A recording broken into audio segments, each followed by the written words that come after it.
சிலப்பதிகாரம் அந்த நாடகத்தை நம் கண்முன்னே கொண்டு வந்து நிறுத்துவதற்காக 10, 11, 12ஆம் வகுப்பு மாணவ மாணவிகள் நாம் ஸ்பெஷல் சென்டர் நடத்துகிறோம் +1 +2க்காக அசோக் நகரில்.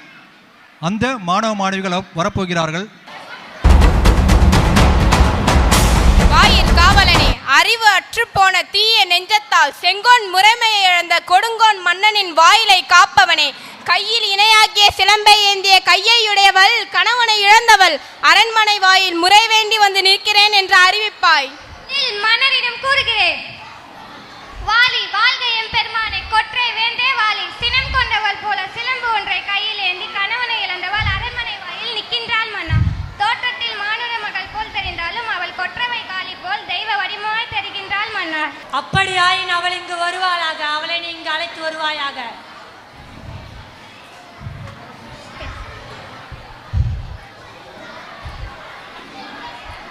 நீர் வழிகின்ற கண்ணுடன் என் முன் வந்த இளமகளே, நீ யார்? ஆராய்ச்சி இல்லாத அரசனே, புறாவுக்கு உடல் தந்து புகழ் பெற்ற மன்னன் சிபி சக்கரவர்த்தியும் தேர்காலில் மகனையிட்டு நியாயம் காத்த மனுநீதி சோழனும் அருளாட்சி செய்த பூம்புகாரே எனது ஊர். பெரும் வணிகன் மாசாத்வானின் மகன் கோவலன். மதுரை மாநகர் புகுந்து தொழில் செய்ய விரும்பி தொழிலுக்கு முதலாக என் சிலம்பினை விற்றதற்காக நின்பால் கொலை உண்ட கோவலனின் மனைவி கண்ணகி. நங்காய், கல்வனை கொல்லுதல் செங்கோல் முறைமைக்கு ஒத்ததுதானே? நீதிக்கு இலக்கண முறைக்கும் நெடுஞ்செழிய பாண்டியனே, உன் நாட்டில் எதற்கு பேர் நீதி? நல்லான் வகுத்ததா இங்கு நீதி? அல்ல அல்ல, வல்லான் வகுத்ததே இங்கு நீதி. கொற்றவனே, எண்ணிப்பார்.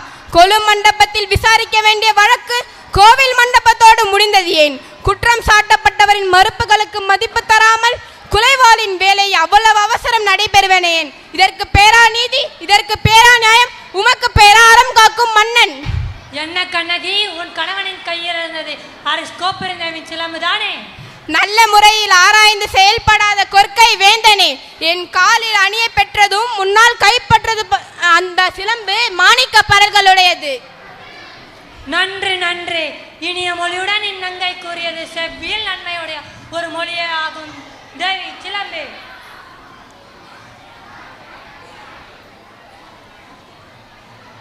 இதோ பார்த்தாயா? எம் அரசின் சிலம்பு முத்து பரல்களுடையது.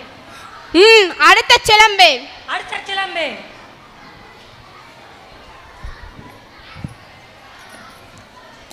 இதோ பார்த்தாயா மாணிக்க பரல்களை? அமைச்சர்களே, அரும் பெரும் சான்றோர்களே, இதற்கு என்ன பதில்? தலை தொங்கி விட்டதா? நீதி கவிழ்ந்து விட்டதா? நெடுஞ்செழிய பாண்டியன் அறம், வீரம், திறம் அனைத்தும் மண்ணோடு மண்ணாகி விட்டதா? மாபாதகம் புரிந்த உனக்கு மணிமுடியதற்காக? பொற்கொள்ளனின் சொல்லை கேட்டு அது உண்மை என்று துணிந்து அறிவில்லாக யானும் ஒரு அரசனாவேனா? இப்பொழுதே நானே கோவலனின் சிலம்பை கவர்ந்த கல்வனாகிறேன். குடிமக்களை பேணி காத்தோறும் இத்தென்னாட்டின் பாண்டியராட்சி சிறப்பு என்னால் பிழைப்பட்டு விட்டதே. ஆதலால் என் ஆயுள் அழிவதாக. எம் அரசனே, கணவனை இழந்த பெண்களுக்கு அவ்விழப்பிற்கு ஈடாக காட்டுவதற்கு இந்த உலகில் எந்த பொருளும் இல்லையே. நீதி தவறிய இந்த மன்னன் ஆளும் இம்மதுரை மாநகர் முழுவதும் தீப்பற்றி எரியட்டும்.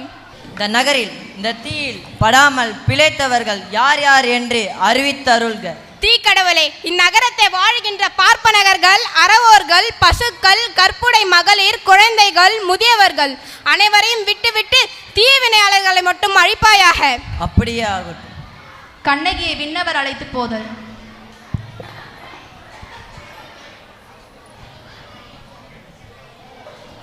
நிலவே, நீ எப்பொழுது சிறப்புற்றாய் தெரியுமா? சிவபெருமானின் கூந்தலில் இருப்பதால் சிறப்புற்றாய்.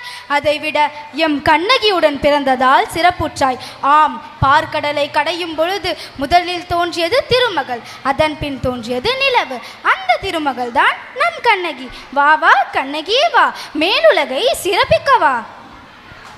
இக்காட்சியின் மைய கருத்து: அரசியல் பிழைத்தோருக்கு அரங்கூற்றாதலும் உரைசால் பத்தினிக்கு உயர்ந்தோர் ஏத்தலும் ஊழ்வினை விருத்து வந்து ஊட்டும் என்பதே இக்காப்பியத்தின் மைய கருத்தாகும்.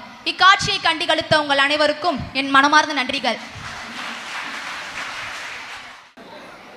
கிழக்கு வன்னியத்திலிருந்து வீரவாஞ்சிநாதன், அதே போல் 10th +1 +2 சிலப்பதிகாரம் 2 பேரில்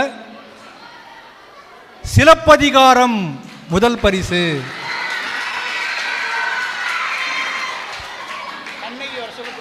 வாங்க கண்ணகி வாங்க, கோவலன் வாங்க, பாண்டிய மன்னன் வாங்க.